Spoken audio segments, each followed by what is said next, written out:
Fucking stupid. What did you just call me? Not you. You just call me stupid? Maybe a little. Okay. Okay. Let me ask you, like, what do you think my ACT score was? I think yours... I think you had a... And if you... 21. Jesus Christ, isn't that low? No, that's really high. That's low. 30's high. No, it's not. Yes, it is. 36 is the perfect score. 21 is like... That's low. That's You just low. called me a dumbass. I got like a 24. I got a 26. I took the test one time and showed up without a pencil, and I got a 25 and never took it again. So, guess what? So you guys are just saying I'm fucking dumb for thinking that 21's fine. I thought that 24 was fine, and then everyone here was like, I got a 25 asleep. Fuck you. I did not get a 25 asleep. I didn't get it. I wasn't asleep. I just killed that deer before I got there. So, okay. That's a callback to 2 episodes ago. So you were able to hit a deer, be traumatized, and still get a better score than me. Yeah. So I'm just, well, maybe I work on trauma, you know? Like when I'm being traumatized, I'm being like the best me I can be. That's a stretch. No, it's not. Good morning, podcast. Oh, we're listening in the morning now? Yeah, everybody tune in the morning. Right at 5 a.m., bright and early. Honestly, I feel like we're a morning talk show. Like we can like get onto the radio with our smooth, creamy voices. Creepy? So I'm gonna spread that voice everywhere. Ooh, well, sometimes I can make it a little crunchy, not creamy. I like it both ways. So what are we talking about today? What music video are we talking about? We're talking about the greatest song of all time, Tribute. Crazy Frog. Fuck you. So it's Tribute by Tenacious D, aka Jack Black and Kyle Gass, aka the greatest band ever made. Yeah. They're self-proclaimed that. Yeah. I mean, it's self-proclaimed, but it's also factual. It's true because, like, a fun fact about them, I'm already running into the fun facts, is that they, like, during their show in Australia or something, they literally set off, like they thought there was an earthquake happening because everyone was jumping so much. They were just that loud. Yeah, because, no, everyone was, like, jumping up and dancing around. And the music. It was everything. Yeah, it was everything. And they set up, like, a Richter scale. For them specifically? Yeah, because of that concert. In Australia. In the land down under. Yeah, and if you know that, Australians, they're kind of lax people. The crocodile hunter, he's very relaxed. Well, he's so relaxed he's dead now, so. Is he? Wait, what happened to him? Are you doing a bit, or are you actually serious right now? I'm not doing a bit. Okay, so for the audience members who don't know, spoiler alert. Steve Irwin died in like 2006. From like it was like a stingray. Yeah, stingray. Stabbed through the heart. Damn, that stingray really was... Well, I don't know if it's exactly the heart, but it was like the solar plex. You know when you get punched in the solar plex? Imagine that with a stingray stinger. I can't actually. Have you ever been punched in the solar plex? No. You don't even have to punch that hard. It just takes your wind out completely. Oh yeah, like I've you been can't breathe. Yeah, like you're being winded. Yeah, but you can But get he punched. didn't become winded. He just died. Yeah, he just died. Steve Irwin. I mean, his son's doing stuff. His whole family, they're still carrying on in his name, and I know his daughter just got married recently. Yeah. Steve, Robert Irwin. Robert is like the kid. Robert is the kid, yeah. And he still like is like carrying on that legacy. I see him like... Well, he looks just like his dad and acts just like his dad. He doesn't act just like his dad. Like his dad, if you remember, he was like, ooh, I'm talking about with the animals. Yeah. Like, Steve Irwin didn't have an off switch. Obviously, his son does. Yeah. But like... He has a lot of his mother in him. Yeah. Yeah, I liked his... Like, the mom... I forget her name. Well, the mom is Bendy, so is the... Bendy? No, that's the daughter. Oh, Yeah, okay. yeah, So I like him. yeah. Yeah. I like him. I like They're that. like the wholesome family. I have no idea how we even got here. What the fuck why did we start talking about this? I don't know. Because it was Australia. Oh, Tenacious D was playing in Australia. and then yeah. And then now we're here. Yeah, we're here. Okay. Look at us. Who would have thought? Who'd have thought? Who'd have thunk? So this music video, I mean, Tenacious D, what do you it's weird because like people like us, you know, we were probably not the most popular kids in school. Would you say? What would you say that about yourself? I don't know. I wouldn't say I was unpopular, but I wouldn't say I was like not popular. You know what I mean? I think popularity at my school was kind of hard because we had, in my graduating class, there was like 147 people. Yeah, I had like 200 or something like that. And with all of us, we just all grew up together. Mm-hmm. And I don't know. It was also, I don't think I'm the best explanation of this because like I was in band, I was in choir, I was in honor roll, but I also played 2 to 3 sports a year. Mm-hmm. I don't know. I like, try to get in everywhere. Yeah. So Tenacious D is like something I don't say nerds only listen to, but like I think back when we were listening to it, yeah, it was very niche. Yeah, it was very like because comedy music is something that really only a select kind of people kind of listen enjoy. to. Yeah, yeah, like Weird Al and other like Tenacious D, and I can't think of any other. Bo Burnham. Yeah, it's like this very niche section of people who people either love it or hate it. I don't think there's a like in between. Yeah, and Tenacious D is like, oh, they're making silly jokes like that. They're not being serious about their music. It's not good, you know. Yeah. But like in turn, some of like the producing's actually really got good. The fucking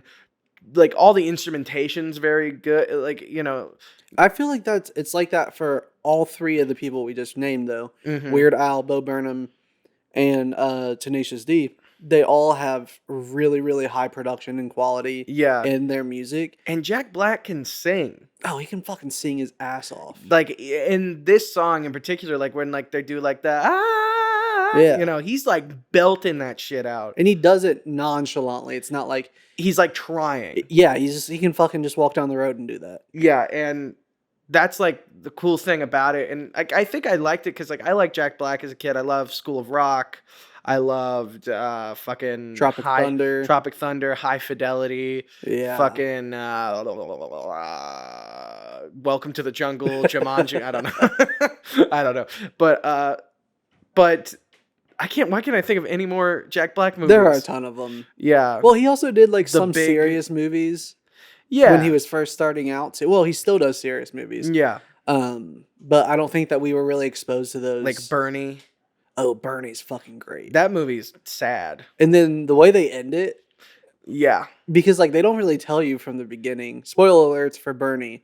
But that from the beginning you just think it's like something someone made up. Yeah.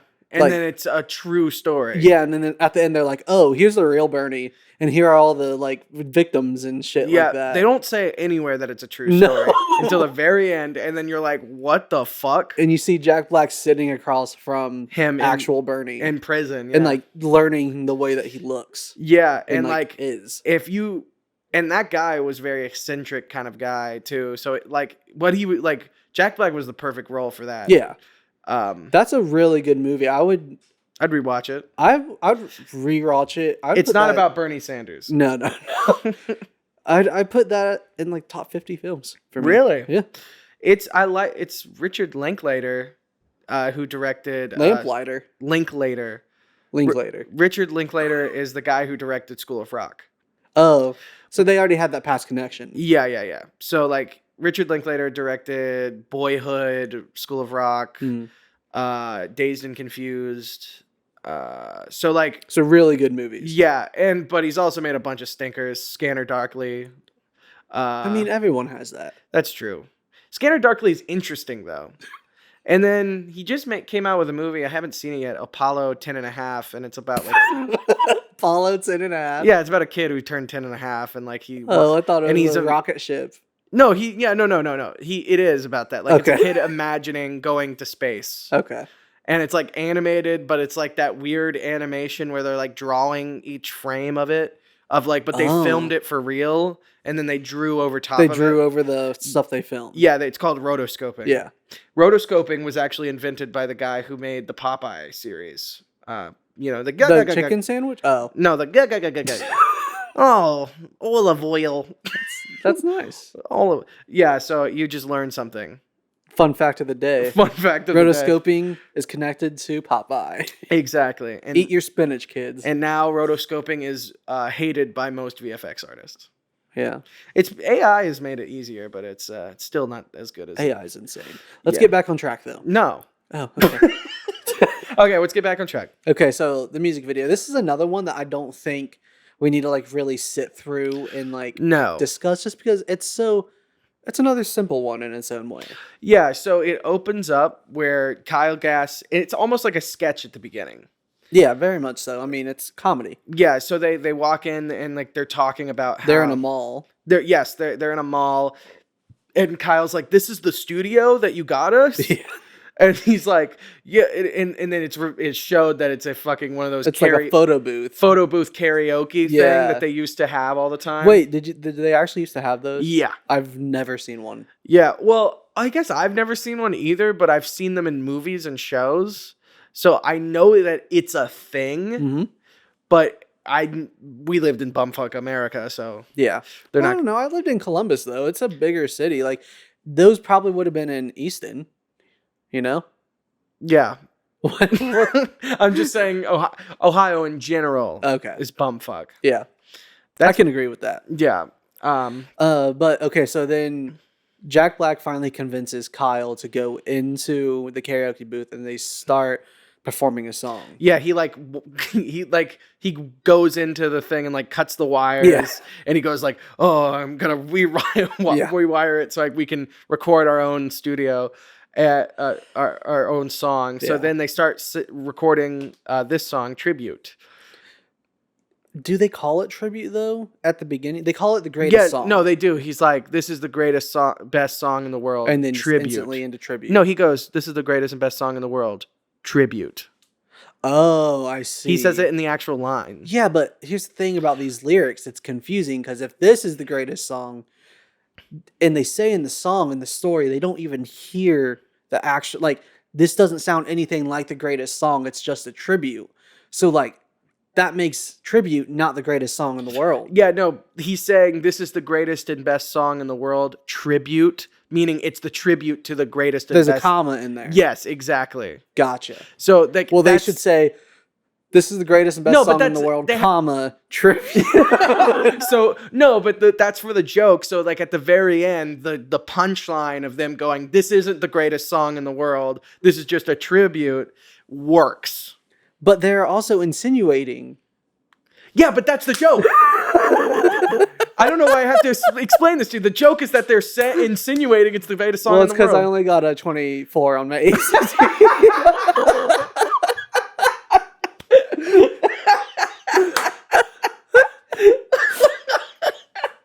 So as the music video keeps going, they actually like show like the flashback of them on this long lonesome road, and it's basically shot on like a green screen stage. It's of them discovering the greatest song.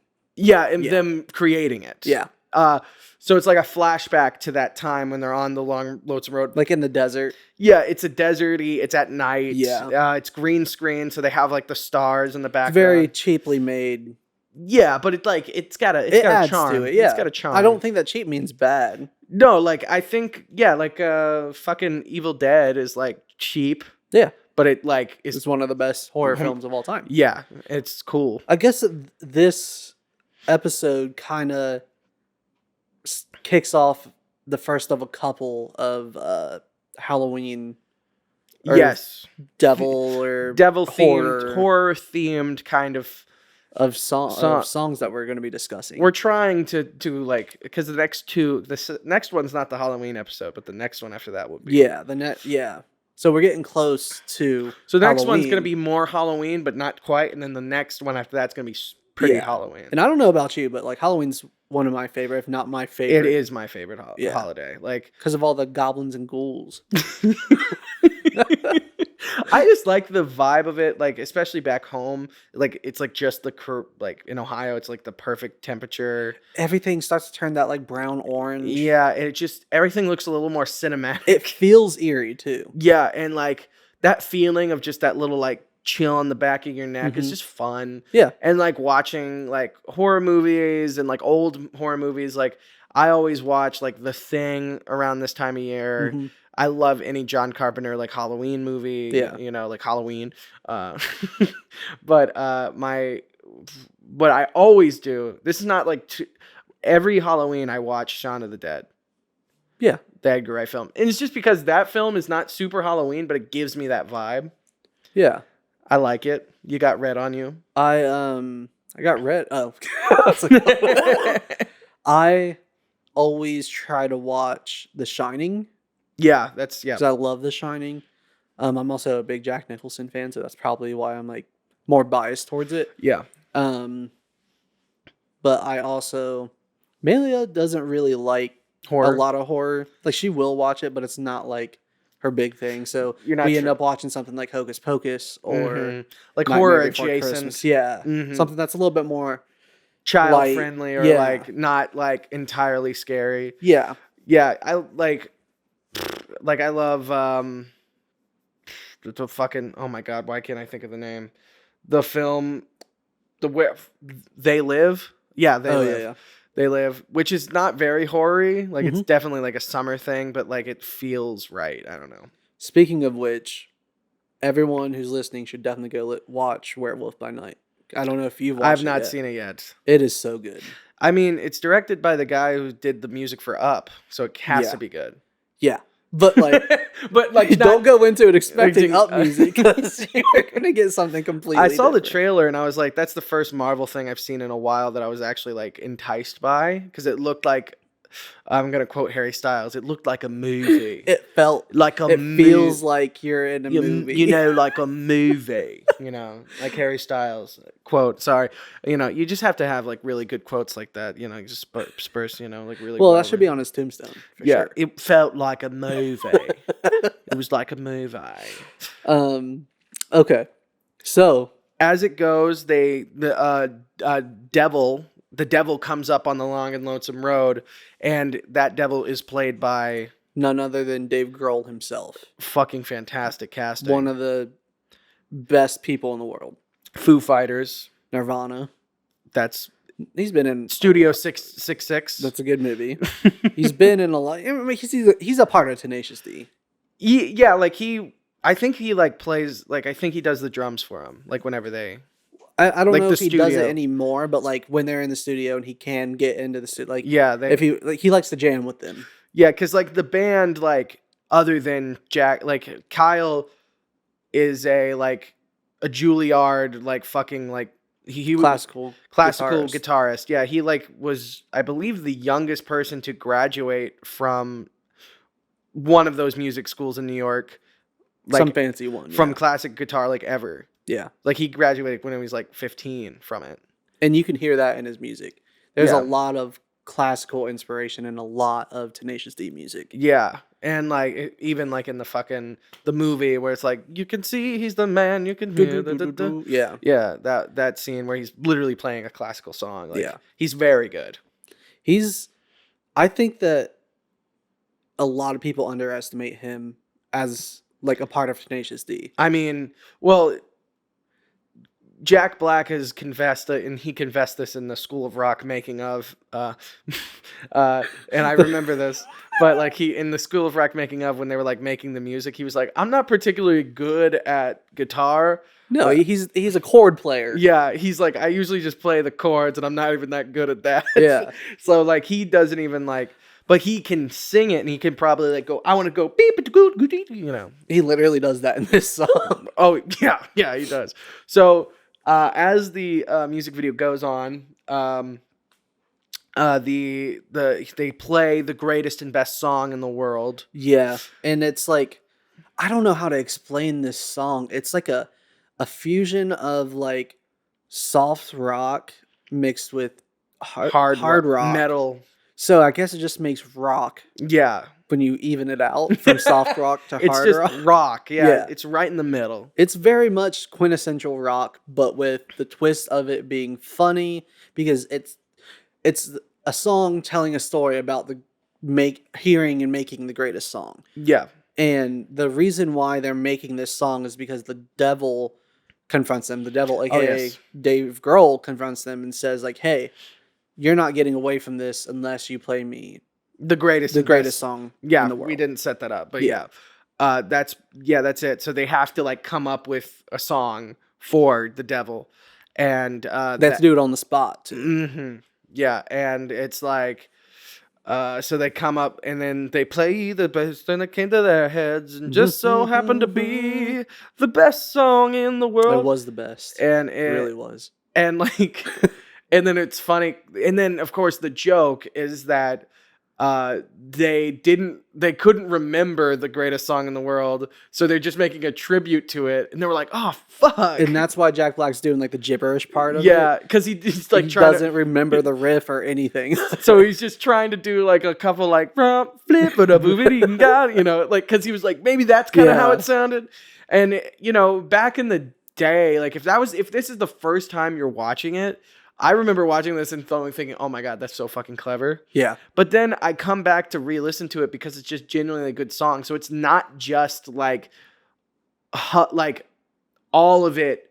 You only listen to it for that punchline. You like it because the song's good I think that what stands and out catchy. with this song for me is that it tells a story Mhm. beginning to end. It's a ballad. Yeah, and it's giving you this really great in-depth story, but it's also not a 25-minute song. It's Yeah. 4 minutes tops, 5 minutes maybe. And it feels like one of those like folk-tale-y song, like, you know, something that's passed down from generation to generation. It feels like, it, because it's like, oh, the devil popped up in the middle of the road. Yeah. Like the devil went down to Jordan. It's like, sounds like, you know, he was looking for a song Yeah. to kill. Bah, bah, bah. A song to kill. I forget. He's looking for a soul to steal. Yeah. Sorry. Maybe it's the same devil. I think canonically all the devils are the same. Yeah. Or like they're demon spawns of the devil. Like they're like a little bit different. Yeah. Reincantations? Yeah, like maybe like a little, like I don't know, like maybe the devil has little skins he can like throw onto different kind of, you know. I like that. Yeah, I like that we're making our own lore of the devil. Well, yeah, that's the cool thing, like about not like if you think about it, like all like those like historical films, like John Adams and like movies about like old, like Lincoln and shit, they're all technically in the same universe. Yeah, and like you can watch like all those like old films back to back and kind of get a whole history lesson. Yeah. But it's all in the same universe. It's played by different actors maybe, but like I personally really enjoy books and film and television and stuff like that takes something that we know and alters it, that we know as fact and alters it in a supernatural world. So like Abraham Lincoln Vampire Slayer or Werewolf Hunter, whatever it is. Yeah. I love how goofy it is. But then it's like it explains some things you don't understand about like what was going on at that time. Yeah. And it's like maybe he was doing this and I'm like that's so fucking cheesy. I love it. Let's hear more. Pride and Prejudice and zombies. Oh yeah. Classic tale that you just fucking throw zombies in. Like fuck it. Here we go. You're going to tell me that that's not such a great way of like storytelling? Yeah, like just taking something that's already been done. Well, do you know how many kids didn't know jack shit about Abraham Lincoln? And then like after that, they were like, "Oh, let's look into this fella." Yeah, what did he do? I don't like Abraham Lincoln Vampire Slayer because they basically imply that all the racists are vampires. Yeah. And then after Abraham Lincoln, no more racists exist. So that is the problem that I had when I like watched the movie and read the book, as a way of like making these people seem not as bad because like, oh, they're not real. It's they're supernatural Exactly. Yeah. at the end of the day. Yeah. Oh, nobody's actually that bad. It's just vampires. They're bad because they're vampires. Yeah, and I mean, yeah, because like obviously, if you're making a movie about vampires, you're like, okay, we'll make the racists the vampires, duh. Yeah. So you can kill them off, but then that also implies that those people don't exist. Yeah.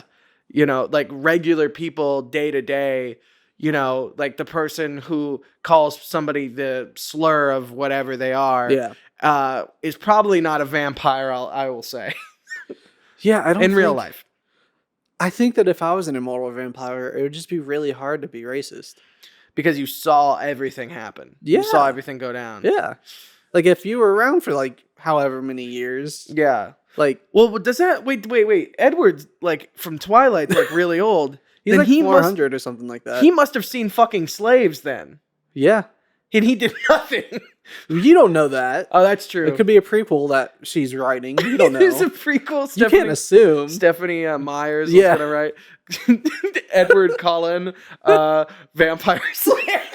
Wait, no. Racist Slayer or whatever. Maybe he was like Underground Railroad in London during the Civil War, so he like wasn't around. Oh, well maybe he wasn't. There was still. Maybe they write it into it because I mean I read those books too, but it was a long time ago. Maybe they write it in that like he becomes a vampire directly after the Civil War. I don't know. I don't know. We'll have to look it up. We'll have to figure it out. That's for our next podcast that we're reviewing books and movies. Yeah. We have 3 going. Music videos, books, and film. Yeah. So okay. The music video then ends pretty much. They sing the best song in the world, and then like the fucking devil kind of flies away or and like disintegrates, like the Wicked Witch of the West, kind of. Yeah, and that's after like they go rock. Yeah, and like that's the moment. That's when the tide turns. In my opinion. Where like the background becomes like kind of anime streaky. No, yeah, more like. Well, I see where you're going. Like a star burst behind them singing it, and like it looks really epic. And it, like zooms in, and I'm sure people have seen the GIF of that. Like that GIF's pretty popular. Yeah, of him like screaming like and he's got his shirt and out. He's looking directly into the camera. Yeah, and the wind's blowing, and he's like pointing. Yeah, and that part's pretty fucking epic. I agree. I think that it's the epitome of Tenacious D. Yeah. What? How do you mean? Like, if you were to, like, ask to explain Tenacious D in, like, 5 seconds, you take that one clip. You're like... With the audio, too. You're like, yeah, this is it. Rock. Yeah. Yeah. It's rock. And basically, then after that, they burst out of the karaoke machine and then start singing in the mall. And, like, people look at them like they're fucking weird. And people are passing by, and then...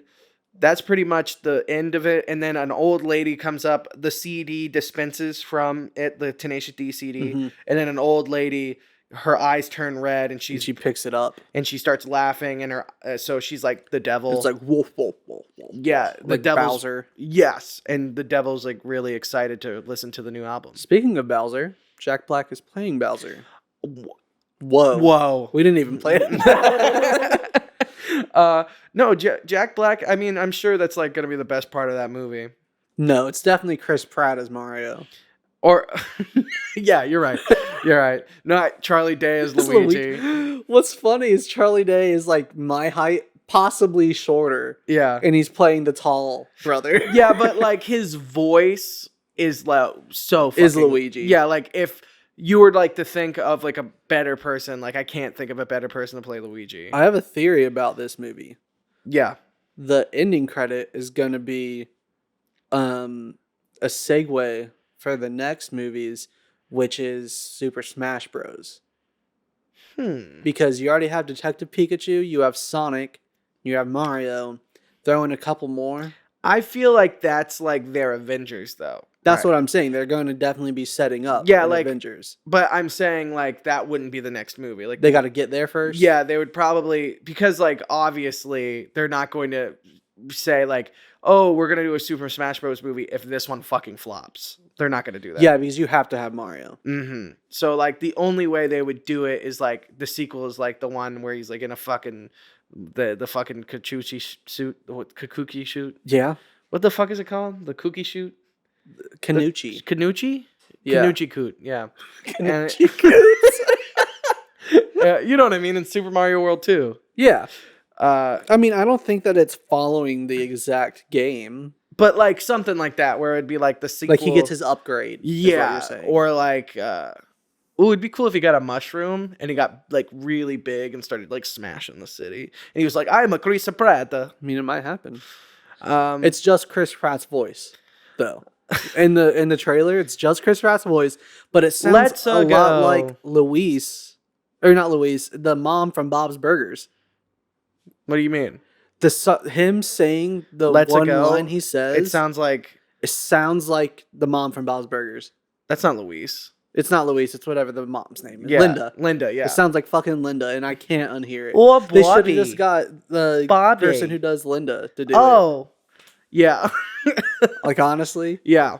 Because he's a good voice actor. And yes, a guy who plays Linda Yes. Well, the only girl that plays is Louise. is Louise. Yeah, Louise is played by Kristen Shaw, Yeah. who she was in the show Fly the Conchords, which is also another comedy Black. band. Oh. No, it's a comedy band Mm. from New Zealand that had a similar show that Tenacious D, because Tenacious D had an HBO show. Tenacious D. Yes, and then I believe this was after that. Yeah, this was after that, but it was, I think, before Pick of Destiny. Oh yeah, Because this song is a part of that album. yeah. Pick of Destiny. And this was their like marketing tool to like show off what's going to be in the new movie. Yeah, because in the Pick of Destiny, like the scene where they're like they have to prove themselves to the devil is like the final scene. Yeah. But of course, it's not on a long lonesome road. It's just outside of their little bar that they sing at sometimes. Well, and Dave Grohl's also playing the devil there. again, yeah. And And he is it's- shredding on the drums. It's also directed by the same guy who did the music video for this. Yes. Liam Lynch. Yeah. Who is a musician in his own right and a skateboarder, I think. But he made the song This Is My United States of Whatever. Apparently not many people know this song. No, you sung it to us, and we were all like, nope. But I knew this song. I thought it was very popular. Put a link of it Yeah. in Spotify. But it's like, this is my United States of whatever. I was at the bar and I was like with Kiki. And then I was like, whatever. It's very fun. I've never heard it. It's funny. I'll check it out. But that was like his big hit. And then he directed a bunch of different music videos. But he directed the Pick of Destiny movie, of course. It's such a good movie. It is. It's a perfect weed movie. It's a perfect Yeah, it's like a Harold and Kumar, a Mhm. Cheech and Chong, Yeah. a Tenacious D. and it flopped. Oh, it did horrible. It did horrible, but I but think it's it a has. cult classic. Oh, now. it is. It's so fucking funny. Yeah. Like the scene where they have to use their boners. The boner up. They do one boner up a day. Well, no, but they have to use their boner to disengage the lasers. Oh, yeah. But they wouldn't have gotten there without the boner up. Exactly. So it's the payoff of it. It also like it's all written very well, Yeah. even though it's so fucking stupid. Well, wait. That's to explain a boner up to someone who's never seen the movie. You lay down flat on your stomach, and you Like- have to push yourself up into a push-up position With your strictly with your boner. which, I mean, I've done it. I don't know about you. I do a boner up a day. I do 3. One in the morning, one One in the afternoon, and one at night. Yes, exactly. I did Goodness one right gracious. before this. Oh, that's how you get out your tension, right? Yeah, that's obviously. But yeah, Liam Lynch directed it, and then Ben Stiller is randomly in this In the music. video. Yeah, he's one of the people that walk by, and they I think Jack Black even pushes him Mhm. in the When in the they mall. hop out from The karaoke yeah. machine, and then they start, and you don't even realize it's him until he turns around and looks at him. Yeah. He wasn't super famous then. He was getting up there though. Yeah. I think that Zoolander was coming out at that time. Yeah. Oh well, he also did a bunch of shorts for SNL. Yeah. That's how he got his start. Of course, his dad is fucking the guy Jerry. Jerry. I know who. I Jerry know the Stiller. face. Yeah, Jerry Stiller, who's in Zoolander as his like manager. Yeah. But Jerry Stiller is his dad. Of course, he's a nepotism baby. But Jerry Stiller, he was the George Costanza's dad in Seinfeld. Yeah. Famously. Yeah. He was in a bunch of other shit too. He's like that guy that's like kind of in everything. Yeah, and he's so fucking funny. He's always like the funniest thing. Yeah. And He shows up, will say one line, and it's like that's the best part of the episode. Yeah, and I believe his mom is somebody famous too, but I forget who that is. But anyway, so he like what he wanted to do always, like Ben Stiller, he wanted to direct like comedies. Yeah. That's what he wanted to do. And he didn't really want to become a performer, but he like made short films for SNL, and that's where he got his start.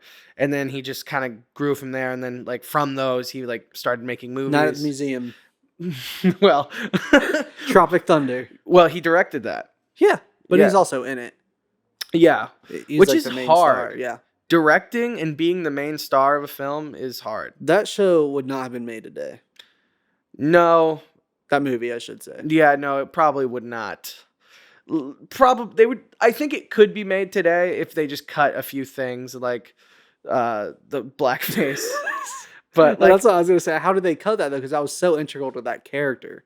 well, they just make it a different character.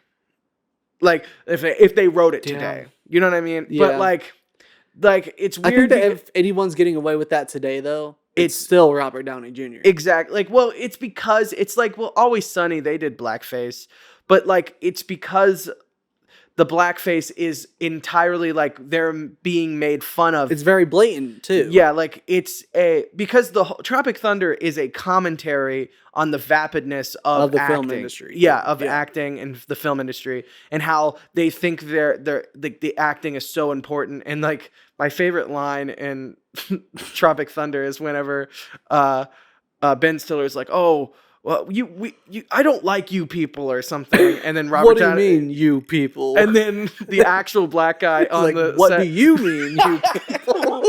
that's so fucking funny. So it's like clear that it's not like, oh, what he's doing. Like, it's not that he's playing a black guy. He's playing a white guy. They playing say a it in black- the movie. He's a white guy, An Australian. playing a black guy disguised as a. Yeah. Yeah, they He's go like, and- I'm playing a dude disguised as a dude. disguised as as another dude. Yeah.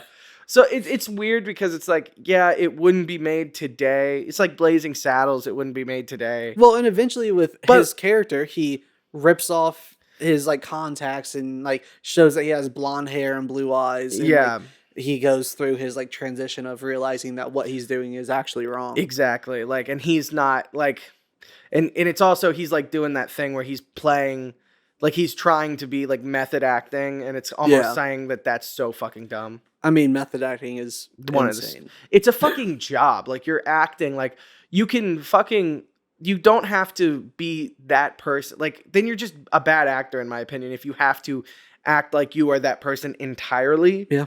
Like, if you can't just go, If you can't get into the mindset without hurting other people, yeah.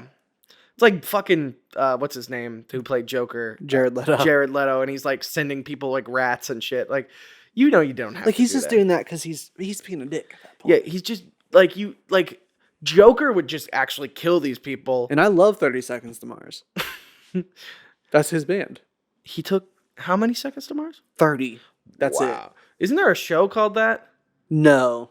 It's like one trip around the sun or something like that, isn't it? Third Rock from the Sun. Third Rock from the That's not what it Let's get into. I want to talk about.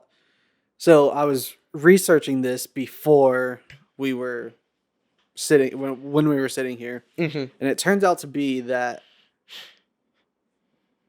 I think Jack Black was playing Kyle Gass one time, won by Metallica, and Jack Black was like, "This is the greatest song in the world," and then they actually ended up making a tribute this song after that, but it was originally brought up because they were playing one, and Jack Black was like, "This is the best song, period." Yeah. I don't even think it's the best fucking Metallica song. But One is? That's just no, it's not. I truthfully, I don't really listen to Metallica. We'll do a Metallica episode. No, we can. Like, I mean, I've listened to Metallica, but I'm not like Metallica fan. One just isn't the best song of theirs. That's just my personal opinion. Yeah. But what is also interesting about this song is at the end they do a little bit of a Stairway to Heaven riff, Yeah. which is widely known as the actual best song ever. Is it? A lot of people think that it's the best song. One of them. It's subjective, Yeah. obviously. But when, like, if you were to take a poll of a certain amount of people, a lot of people would say Stairway to Heaven. I would The think majority of those people. I think it'd be like Adele, that one song. Maybe now. Yeah, like it would be either like fucking, I don't know, probably like some Elvis song or Beatles song, like Eleanor Rigby or something. See, I don't know. I think a lot more people would say Stairway to Heaven than you'd think. Yeah, there's a lot of people who are very like, oh, I love rock, you know? Yeah. And they like, that's the only good music is Yeah. rock. And I mean, like, rock's good. But there's also that dichotomy with being the one of the best songs in the world. Stairway to Heaven is also one of the most hated songs in the world. Yeah, well, that just comes with the territory. Whenever somebody's like, "Oh, this show is really good," you're like, "Fuck you, it's not good." Like, you don't fucking know. You Well, don't it's know also one of shit. those things that, like, if you've ever walked into a Guitar Center and someone's playing Stairway to Heaven, I roll my eyes every time. Yeah, Because it's just like everyone does that when they go into a place like Guitar Center or any. every time I Shop go like into Guitar Center, I play Rainbow Connection by Kermit the Frog. That's actually, I would love to hear that. If I went to Guitar Center and someone was playing Rainbow Connection, I would start singing along. It's not that hard until it gets to the key change, and then it's a hard song. Because of the key change? Yeah, the key change makes it hard. I've What? never played it. But if I heard someone playing, I would definitely just join in singing because, like, that's one of the best songs ever, too. Like not even fucking joking. That's one of the best songs. Yeah, Like, no, I think that, like, it's so nostalgic for so many people. and it not even that. Like the lyrics are good, and like it's just like a folky song. It's nice. It's Yeah. like it's wholesome. Yeah, and there's not a lot of wholesome songs out there. Not there at all. I think that this is actually a really wholesome episode Yeah, for us in particular because this song is what we originally bonded over. yeah. I would say that. Like, I remember we were doing something. What were we doing? I don't know. I was in the studio for Yeah, something. we were in the Ohio University studio, like the audio studio, and we were working on something, or you were working on something, and I was just there. Well, I think that, like, it was maybe something for one of our films. Like, maybe I was recording Cal's guitar for cigarettes or something like that. Yeah. It was something small and little.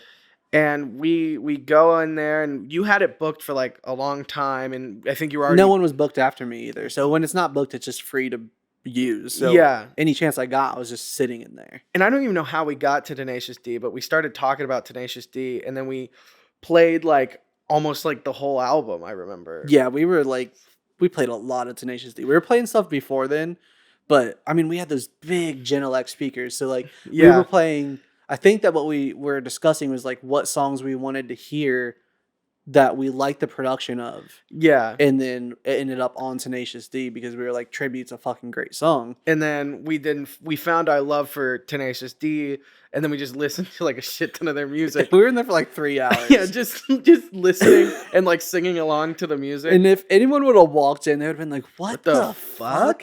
Because like we were literally, it wasn't just Tribute. It was like Low Hanging Fruit had just came out at that time, I think. And so like it was like the raunchy songs, like that and Fuck Her Gently. You don't always have to Kielbasa Sausage. And so like we're listening to Rise these of the songs. Phoenix came out recently. Yeah. And no, it was just fun because at that point in time, I really didn't have anybody to bond over Tenacious D with, because in high school and really nobody listened to it like that I knew. Mm-hmm. And like in college, not many people that I knew listened to them.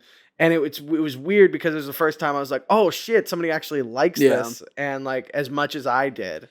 What's weird is I kind of had the opposite of experience. I had friends in high school and I'm still friends with them to this day. Mm-hmm. But when we get together, still, I'll give it maybe, like, if we're drinking, get together, give it maybe an hour, Tenacious D gets put on. Yeah. And then we stay on Tenacious D for most of the night. And it's weird because, like, I know some people might think that's, like, weird or something, but we're weirdos. No, but some people might think that's odd because, like, you know, you put on, like, fucking, you know, people who don't make comedy music Mhm. and shit. But, like, it's weird because it's like, To sing and laugh. yeah, it's fun. And, like, fucking kielbasa sausage, that's fun to sing, you know? It's such a Low simple hanging song. fruit. Yeah. Yeah. Like, all these songs, you're like, They're catchy. they're catchy, they're fun, and you're just trying to be silly. And when you know all the words, Yeah. it's fun to sing along with it, you know? And when you know all the words, but you also know, like, not everyone knows the words. So, like, when you're in a room with people and, like, let's say they've never heard Tenacious D and, like, you and I start singing Kielbasa Sausage. And they think it's like this, like, actual song. But they're actually listening to it, though. When Mhm. someone else say, like, if you're at a party and you're just playing a song like that, you're not going to hear Mhm. what it's saying. 'Cause But you're when talking and- two people or multiple people are singing that song in that room, they're like, oh, wait, what is it saying? Fuck her gently? What? Sometimes that's not right to, To do. And I fucking love that song. It's such... That whole album. It's fantastic. Yeah, I think that album was like... Rise of the Phoenix. That's low hanging fruit. And that's all. That was when we were in college. Yeah. This one is just Tenacious D. I Yes, think. Tenacious. Pick of Destiny / Tenacious D. No, this is Tenacious D. Yeah. That's their self-titled I'm album. saying both of those albums are like... Yeah, Pick of Destiny. I would actually put Rise of Phoenix over Pick of Destiny because okay, and I know that's a very controversial opinion, but like Rise of Phoenix when a lot of people fell off. I know, but I like it. I don't know. It came out in the right time for me. I don't know. It's when you really started like drinking and like Yeah. going to parties and when I stuff. started drinking. That was your Rise of the Phoenix. No, well, it's just because Pick of Destiny, you have to have the knowledge of the movie. I don't think you do. I think that if you listen to it through the album, like just straight up listen to it beginning to end, you get the story. Yeah. That's the point of the album. Yeah, you're right. But the movie does help. Do you think Pick of Destiny is better than Tenacious D? I would say maybe. That's hard. I would have to go. I sing most of my songs are from Pick of Destiny and Rise of Phoenix. Most of my songs are from Pick of Destiny and Tenacious D. I did Apocalypto. They have a few that are good, but Apocalypto is a part of. a story. That's a part of Pick of Destiny, I thought. No, Apocalypto is a animated series that they did. Oh no, that's the new. Yeah, I haven't really.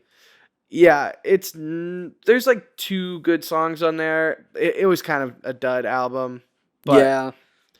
I don't know. Apocalypto was not. I wish because Jack Black animated it, but it was just like he only did like a few drawings, and it wasn't super like animated. Like it was just like, you know.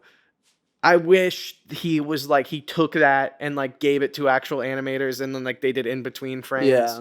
Because it would have been really. It would have been Goofy and funny. I think it would have been actually like super successful. Yeah. And it wasn't. But okay, we're gonna make a poll for this one, and it's gonna be which album's better, Pick of Destiny or self-titled, or Rise of Phoenix. Yeah. That's gonna be hard. It's gonna be hard for some people. Yeah. But you want to go into our rating? Yeah, let's do it. You want to do the music first? Now this is odd because it's like it's in this own realm of music, right? It's the greatest and best song in the world, so we have to kind of give it a higher score. I don't know. It's for the music aspect of it.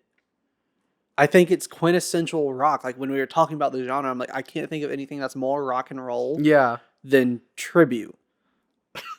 I Which could is think of weird to something say. Yeah. But it's also like such a joke. Yeah, it's a joke, but it's like you can tell they love rock music and they put all Yeah, but their like you pussy can't. into it. A lot of times when people think of rock isn't something that you joke about. Rock is like a lifestyle for people. You know what I mean? Yeah. And And- that's why people don't like it. Yeah, so it rides that line for people. I personally love it, so I don't. I love it too. I'm gonna say this is a 4 out of 5 for music. Yeah. You know what? I'm gonna give it a 4 out of 5 as well. And only the half star, I guess, would be like, or like the star missing. I don't know what that would be for me. Like, I don't know what. like, I guess, like, I think the nicheness of it does it alienates it a bit. and like it doesn't matter if you are the biggest fan of it, like it's just niche and that's okay. Yeah. They know their audience and that's who they're playing to, which I think is very respectable. I guess my rating for it would be a 4.5 personally. Okay. But for like the world, like if I considered everybody's opinion as well, I'd give it a 4. Yeah. So I'm going to give it a 4. 4.25. 4.333 repeat. Okay, so we're doing 4.333 repeating. And you did 4. Yeah. So that's an 8.333 repeating on the music. For the music. Yeah, okay, for the video, I guess it's my turn to go first. Yes. So for the video, it's simple. It's not very complex. It's funny. Mhm. It tells the story that it needs to, but it adds an extra story to it. It's cheap looking, but it also knows it's cheap looking. It's not like trying to be something else because it's a comedy and it works for it. Yeah.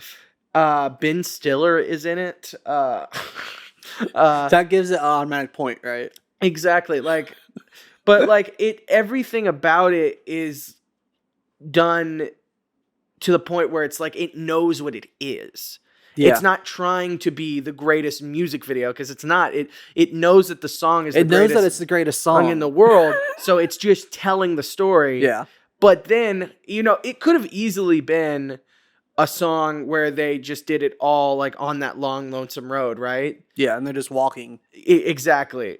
But they added the bits, whether the karaoke machine, adding that comedy to it, which I think is ingenious, a way to add an extra story on top of the story already telling. Yeah. So I'm going to give it a 4 out of 5. Yeah, I was going to say 4 out of 5 as well. Simply because how I've brought it up time and time again, when a music video takes away from the music, that wasn't the case in this scenario. It is what it is. And it added to it. Yeah. And like, there wasn't anything in there that like made me alter my perception of what was going on in the song. It was simply a song about them creating the best song in the world and they don't know what that is. And like, that's at the end of the day what was going on in that music video. And when you're able to have your art be that pure, it really helps me like enjoy it more. Yeah. Without me like, and not that like if you have a music video that goes one way that I don't agree with, that it's not pure. It's just that anyone can watch that or listen to it and get the same story and understand. Yeah. You know what I mean? Mm-hmm. No, I understand that. So I think that gives it an 8 out of 10, correct? 8 out of 10 and then an 8.33333. Repeating. Yeah. Competing. I think that's accurate for me. Yeah. I think that's a good score for it. It is the greatest and best song to the world to us. Yeah. But it also... And if you don't agree with that, fuck you. So, if you want to actually suggest something for us to do, we did this one not because anybody sent it in, but because we really thoroughly enjoy this song. We have the connection together of Tenacious D, and we thought it'd be... Also, this episode's very wholesome. Yeah, it is a cute episode. This is a cute episode. I'm glad we did this episode. This was fun. But if you have a suggestion for a music video that makes you feel all giddy inside, that sounded weird. Go send us an email at pktvspodcast@gmail.com. Also follow us on all of our social media, Twitter, Instagram, TikTok, at the exact same at the PKTVS podcast. Yeah, and we'll see you next time. See you next time. Bye. Bye.